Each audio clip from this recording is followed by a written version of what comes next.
Alpha classes ગુજરાતીમાં આપ સૌનું સ્વાગત છે. ધોરણ 10 આજે આપણે ધોરણ 10નું વિજ્ઞાનનો પ્રકરણ નંબર 2 એસિડ બેઝ અને ક્ષારનો ત્રીજો લેક્ચર સમજીશું.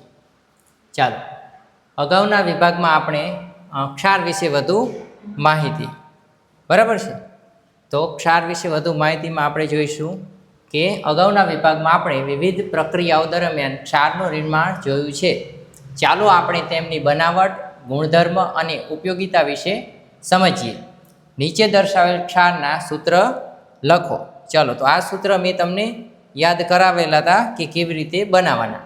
તો ધારો કે પોટેશિયમ, તો પોટેશિયમ મેં તમને યાદ કરાવેલું છે. પોટેશિયમનું થાય કે અને સલ્ફેટનું થશે SO4, બરાબર છે.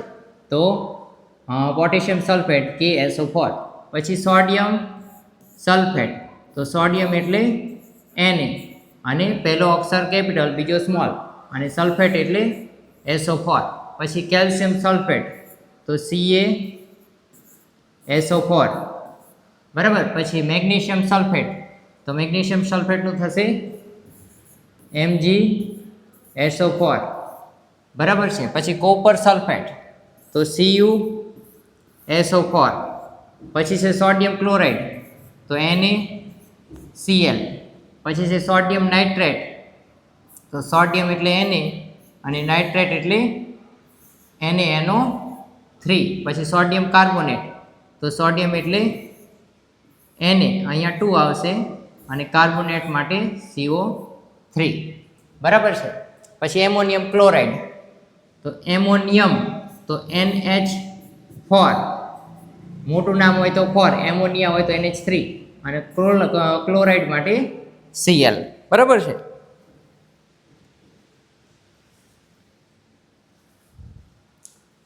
ચાલો,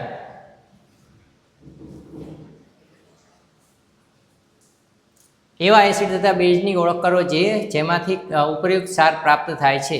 એક સમાન ધન અથવા ઋણ મૂલકો ધરાવતા ક્ષારો એક જ પરિવારના કહેવાય છે, જેમ કે NaCl, Na2SO4, સોડિયમ સલ્ફેટ એ સોડિયમ ક્ષારના પરિવાર છે.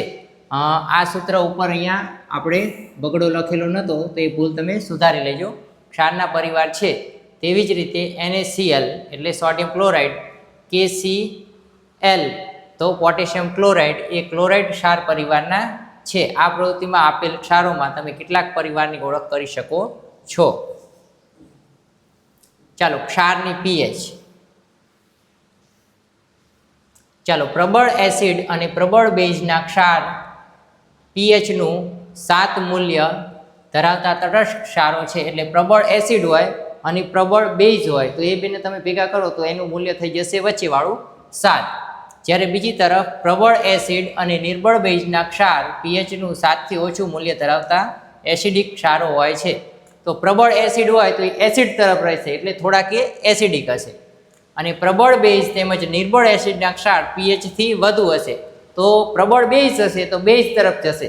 તમને એસિડ અને બેઝ માટે આપણે જણાવેલું હતું કે એસિડ 0 થી 7નું pH ધરાવે છે, જ્યારે બેઝ 7 થી 14 સુધીનું pH ધરાવે છે. તો એ મુજબ તમારે અહીંયા સેટ કરવાનું છે કે જો વધારે બેઝિક પ્રબળ બેઝ હોય અને નિર્બળ એસિડ હોય તો બેઝિક વધારે બનશે, બરાબર ને. અને પ્રબળ એસિડ હોય અને નિર્બળ બેઝ હોય તો એસિડિક વધારે બનશે. 7 થી એસિડિક તરફ હશે થોડું. ચાલો, અત્યાર સુધી તમે શીખ્યા કે સામાન્ય ક્ષારમાંથી મળતા રસાયણ 2.4.3. અત્યાર સુધી તમે શીખ્યા કે હાઇડ્રોક્લોરિક એસિડ. હાઇડ્રોક્લોરિક એસિડ એટલે HCl,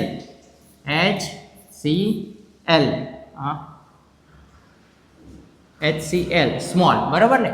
અને સોડિયમ હાઇડ્રોક્સાઇડ, સોડિયમ હાઇડ્રોક્સાઇડ એટલે NaOH. દ્રાવણના સંયોગીકરણની વ્યાખ્યા આપણે સમજી ગયા કે જે રાસાયણિક પ્રક્રિયામાં 2 કે તેથી વધુ પ્રક્રિયક ભેગા મળીને એક નિપજ બનાવે તો તેને સંયોગીકરણની પ્રક્રિયા કહે છે.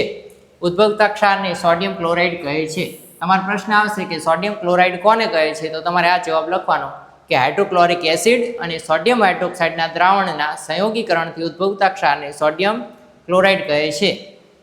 આ ક્ષારનો ઉપયોગ તમે ખોરાકમાં એટલે કે મીઠા તરીકે કરો છો. ઉપરોક્ત પ્રવૃત્તિમાં તમે ચોક્કસપણે જોયું હશે કે તે તટસ્થ ક્ષાર છે. દરિયાના પાણીમાં અનેક ક્ષારો ઓગળેલા હોય છે. આ ક્ષારોમાંથી સોડિયમ ક્લોરાઇડને અલગ કરવામાં આવે છે. વિશ્વના અનેક ભાગોમાં ઘન ક્ષારોનું નિક્ષેપણ ડિપોઝિટ થયેલું જોવા મળે છે. આ મોટા સ્ફટિકો અશુદ્ધિઓને કારણે ઘણીવાર કથ્થઈ રંગના હોય છે, જેને ખનિજ ક્ષાર કહે છે. ભૂતકાળમાં જ્યારે દરિયાનું પાણી સુકાઈ ગયું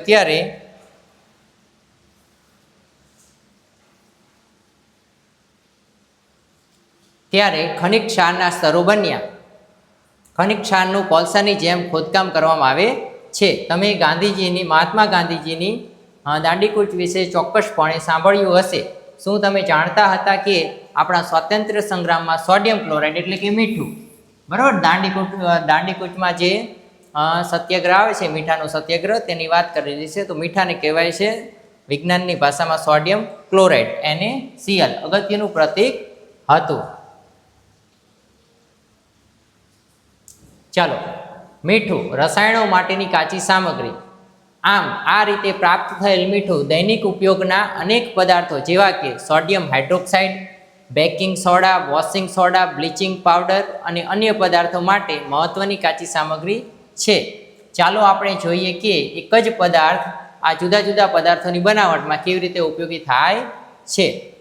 ચાલો, હવે તમારે આ આઈએમપી પ્રશ્ન આવે છે કે સોડિયમ હાઇડ્રોક્સાઇડની બનાવટ સમજાવો. આ પ્રશ્ન તમારે સોડિયમ હાઇડ્રોક્સાઇડની બનાવટ અને સોડિયમ હાઇડ્રોક્સાઇડના ઉપયોગ બે રીતે પૂછી શકે છે. તો જ્યારે સોડિયમ ક્લોરાઇડ એટલે NaCl ના જલીય દ્રાવણમાંથી વિદ્યુત પસાર કરવામાં આવે છે ત્યારે તે વિઘટિત થઈ સોડિયમ હાઇડ્રોક્સાઇડ બનાવે છે. તો તમારે આ વ્યાખ્યા લખવાની છે કે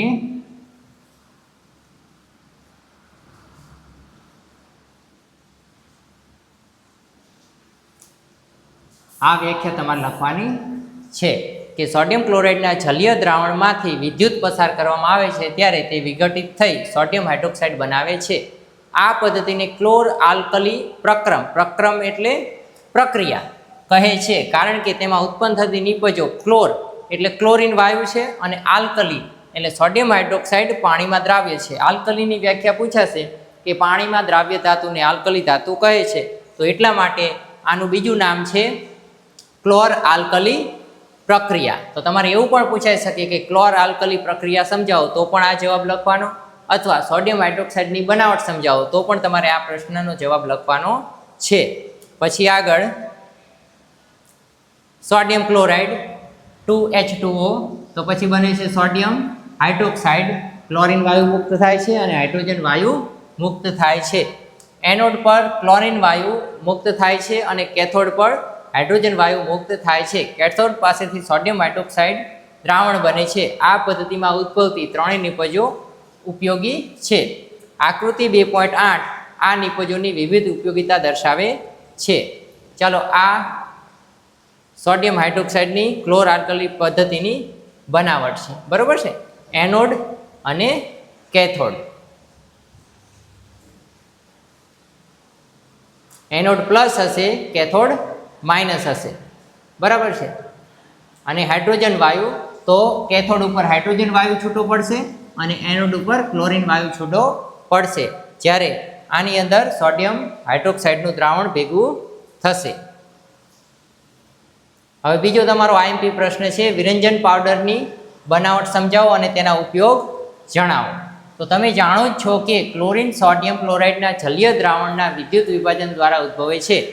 આ ક્લોરીન વાયુ વિરંજન પાવડર ના ઉત્પાદન માટે ઉપયોગમાં લેવાય છે. ક્લોરીનની શુષ્ક ફોડેલા ચૂના સાથેની પ્રક્રિયા દ્વારા વિરંજન પાવડર બને છે. તો આ તમારે લખવાનું છે, વિરંજન પાવડર કેવી રીતે બને છે.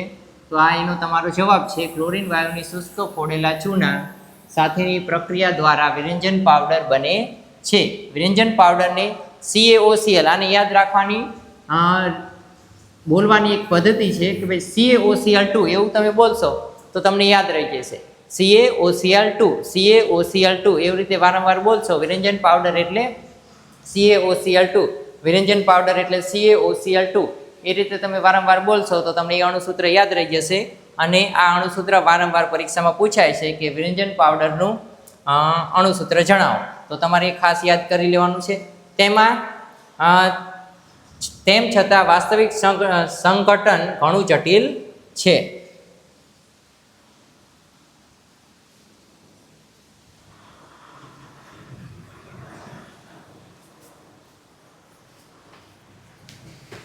ચાલો, વિરંજન પાવડરના ઉપયોગો. આ તમારો આઈએમપી પ્રશ્ન છે કે વિરંજન પાવડરના ઉપયોગ લખો. તો તમારે લખવાનું છે, પોઈન્ટ કરીને લખવાનું કે ટેક્સટાઇલના ઉદ્યોગમાં સુતરાઉ કાપડ તેમજ લીલનના વિરંજન માટે, કાગળ ઉદ્યોગમાં લાકડાના માવાના વિરંજન માટે તેમજ લોન્ડ્રીમાં ધોયેલા કપડાના વિરંજન માટે, અનેક રાસાયણિક ઉદ્યોગોમાં ઓક્સિડેશન કરતા તરીકે ઉપયોગ થાય છે. પીવાના પાણીને જંતુઓથી મુક્ત કરવા માટે.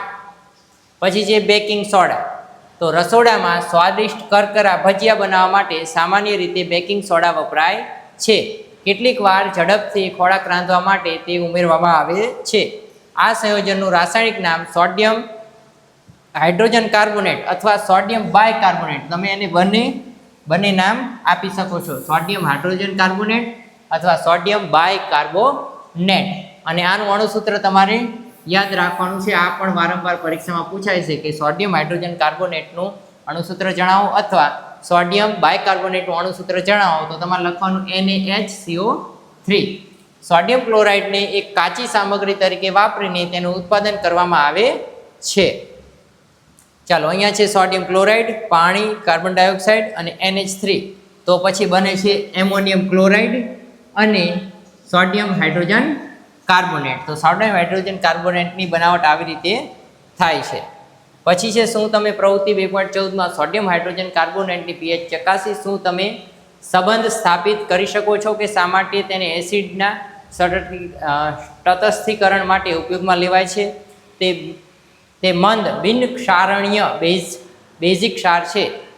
ખોરાક રાંધતી વખતે તેને જ્યારે ગરમ કરવામાં આવે છે ત્યારે નીચેની પ્રક્રિયા થાય છે. ચાલો, નીચેની પ્રક્રિયા જુઓ. આ NaH સોડિયમ બાયકાર્બોનેટ, એને ઉષ્મા આપો તો એ સોડિયમ કાર્બોનેટ, પાણી અને કાર્બન ડાયોક્સાઇડ વાયુ ઉત્પન્ન કરે છે. હવે આપણી જે ગમે તે ખાવાની વસ્તુમાં તમે જ્યારે આ નાખો છો ત્યારે શું થાય છે? તો એ ખાવાની વસ્તુ ધારો કે આવી રીતે છે, કોઈ બીકરની અંદર ખાવાની વસ્તુ તમારી પાસે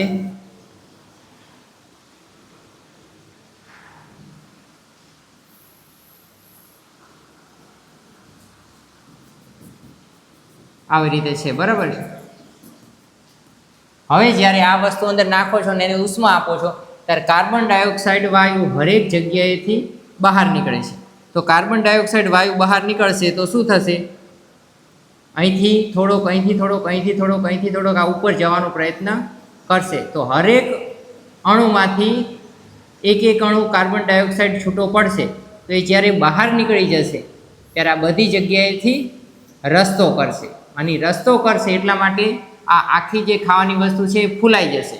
અને ફૂલાઈ જશે એટલા માટે આપણે પકોડા અથવા ભજીયાની અંદર શું નાખીએ છીએ? Sodium hydrogen carbonate. તો એ વસ્તુ આપણી પોચી બને છે. પોચી બનવાનું કારણ શું? હાઇડ્રોજન કાર્બન ડાયોક્સાઇડ વાયુ બહાર નીકળે છે ત્યારે એ થોડી જગ્યા કરી નાખે છે. જગ્યાના હિસાબે એ વસ્તુ બની જાય છે પોચી.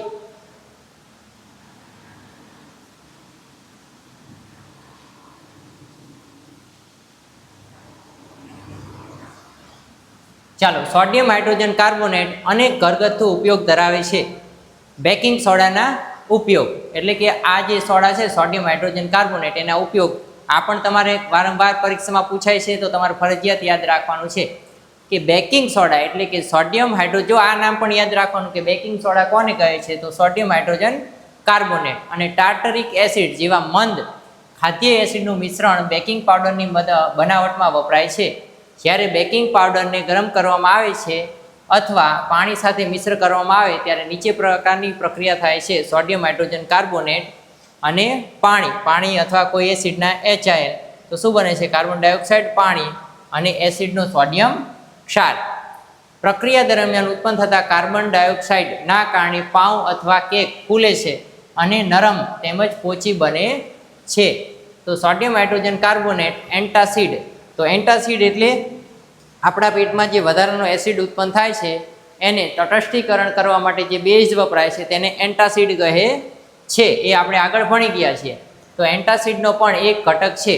આલ્કલાઇન હોવાના કારણે તે પેટમાં રહેલા વધારાના એસિડને તટસ્થ કરી રાહત આપે છે. તેનો ઉપયોગ સોડા એસિડ એટલે અગ્નિશામક એટલે ફાયર એક્સટિંગ્યુશર જે આવે છે, આગ ઓલવવા માટેના સાધનો, આગ ઓલવવા માટેના લાલ કલરના જે બોટલ હોય છે તેની અંદર વપરાય છે સોડિયમ બાયકાર્બોનેટ.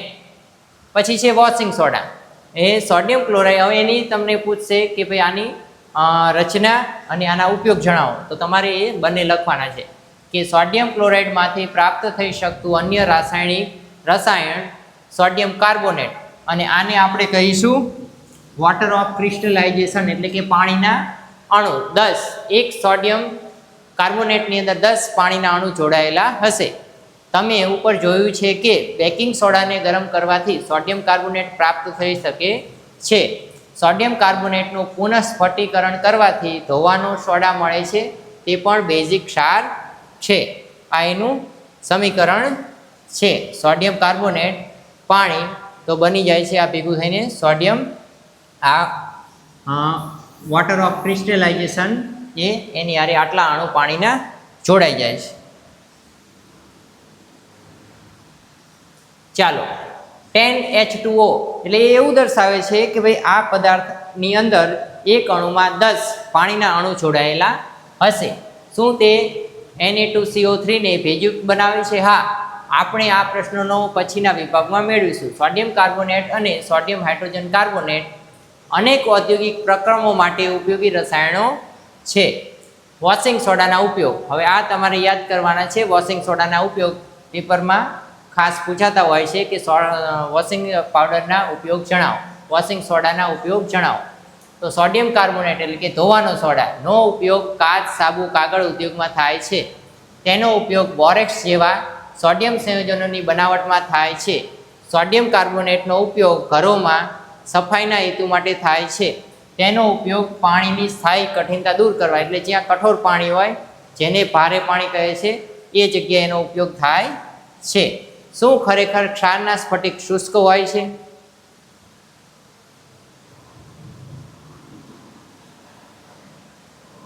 ચાલો, કોપર સલ્ફેટ એટલે CuSO4 સ્ફટિક જે શુષ્ક દેખાય છે તે સ્ફટિકીય જળ ધરાવે છે.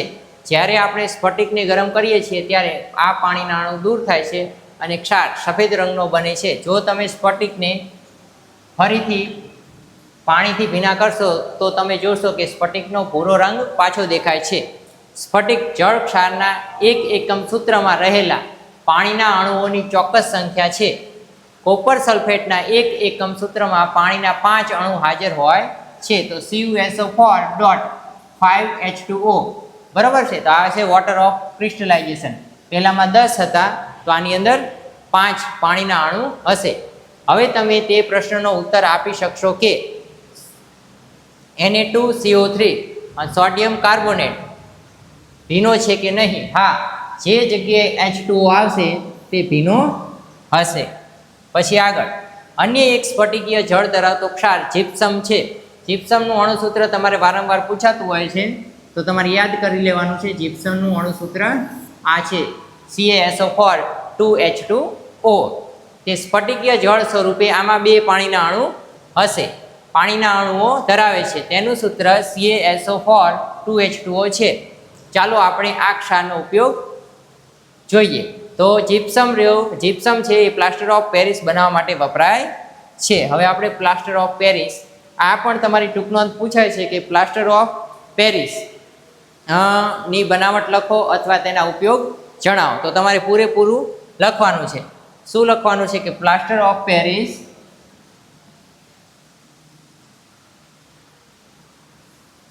જીપ્સમ એટલે કે આ CuSO4 2H2O છે એ ને 343 કેલ્વિન તાપમાને ગરમ કરતા તે પાણીના અણુને ગુમાવે છે, પાણીના એક અણુને ગુમાવે છે અને કેલ્શિયમ સલ્ફેટ હેમિહાઇડ્રેટ બને છે. CuSO4 1/2H2O તેને પ્લાસ્ટર ઓફ પેરિસ કહે છે. તો આ પ્લાસ્ટર ઓફ પેરિસની વ્યાખ્યા છે. પછી તેનો ઉપયોગ ડાક્ટરો એટલે કે ડોક્ટરો ભાંગી ગયેલા હાડકાને છોડવા માટે સફેદ કલરનો જે પાટો બાંધી અને પછી ઉપર જે સિમેન્ટ જેવું લગાડવામાં આવે છે તે પ્લાસ્ટર ઓફ પેરિસ હોય છે. હાડકાને યોગ્ય સ્થિતિમાં ગોઠવવા માટે પ્લાસ્ટર તરીકે કરે છે. પ્લાસ્ટર ઓફ પેરિસ સફેદ પાવડર છે અને પાણી સાથે મિશ્ર કરતા તે ફરી એકવાર સખત અને ઘન પદાર્થ જીપ્સમમાં ફેરવાય છે. CuSO4 1/2H2O પ્લસ 1/2H2O તો CaSO4 2H2O. તો પાણીનો માત્ર અડધો અણુ સ્ફટિકીય જળ સ્વરૂપે જોડાયેલો દર્શાવે છે તેની નોંધ લેશો. અડધો અણુ પાણીનો કોઈની સાથે જોડાઈ નથી શકતો, એટલા માટે આપણે તેને સમીકરણને સમતોલિત કરવું પડશે. તમે પાણીનો અડધો અણુ કેવી રીતે મેળવશો તેને આ સ્વરૂપમાં લખાય છે, કારણ કે CaSO4 ના 2 એકમ સૂત્રો પાણીના એક અણુ સાથે જોડાય છે. તો આપણે પાણીના એક અણુ સાથે 2 CaSO4 ને જોડીશું. એક CaSO4 જોડે અડધો અણુ પાણીનો આપણે જોડી શકીશું નહીં. તો પ્લાસ્ટર ઓફ પેરિસ રમકડા બનાવવા, સામગ્રી, સજાવટની સામગ્રી અને સપાટીને લીછી બનાવવા માટે ઉપયોગી છે. કેલ્શિયમ સલ્ફેટ હેમીહાઇડ્રેટને પ્લાસ્ટર ઓફ પેરિસ કહે છે.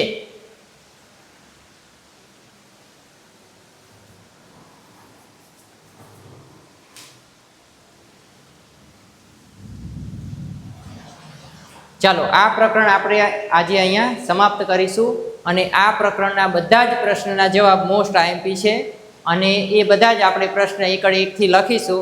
તો હું આની પછીના લેક્ચરમાં તમને આ જ પ્રકરણના બધા જ પ્રશ્નના જવાબ એક જ લેક્ચરમાં લખાવી અને સમજાવી દઈશ. તમારે તે તમારી બુકમાં લખી લેવાના છે અને એક બુક તૈયાર કરવાની છે જેમાં વિજ્ઞાનના બધા જ પ્રકરણના બધા જ પ્રશ્ન તમે લખશો. હું તમને એક પછી એક બધા જ પ્રકરણના વિડીયો, પ્રશ્ન અને જવાબ મોકલતો રહીશ.